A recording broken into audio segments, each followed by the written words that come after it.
चीज हेर्नुस् त 1,50,00,000 भन्दा धेरैमा बिक्री हुने रहेछ। हट यो चीज अब जम्मा हुँदैछ दाइ, लु जम्मा गरेर लिएर आउनु त, खान मिल्छ यो। यो चाहिँ मखाना हो। एकचोटि दिनु त, एकचोटि कस्तो हुन्छ। यसलाई भन्दो रहेछ मखाना। यो 40 होइन 20 बिघामा रोपेको यो मखाना चाहिँ करिब 1,50,00,000 भन्दा धेरैमा बिक्री हुने रहेछ। अनि दाइ यो मखाना नि गुरु एकचोटि समातिदिनु त, म खान्छु ल, जे पर्छ पर्छ। समातेर मलाई लु, क्यामेरा तपाईँले खतराबाट देखाउनु त।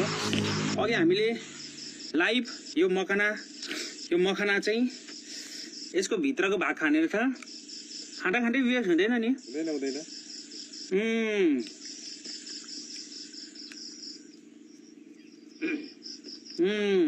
अब यो जस्तै यो खेर गयो कि त्यहाँ फाल्दाखेरि फेरि युज हुन्छ।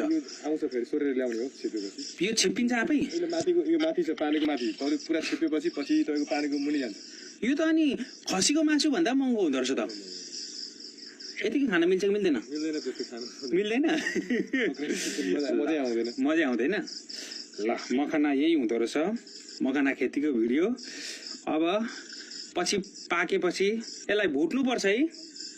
यसलाई भुटेर ल कसले खानुभएको छ यो मखाना? यही सबै हेर्नु त, यहाँ माथि रातम्य हुँदो रहेछ हौ साँच्चै। सबै फुटेर आउँदो रहेछ नि यो त। ल मखानाको भिडियो, मखाना खेतीको भिडियो। यो चाहिँ झापामा एकजना दाई जसले 20 बिघा रोप्नु भएको छ र हरेक बिघामा करिब 15-20 लाखको उहाँले बेच्दै हुनुहुन्छ। 10 लाखको हेर्नु त मखानाको दामी छ। उही मखाना खेचेको छेउमा बिल्ली कहाँबाट आयो तिमी चाहिँ?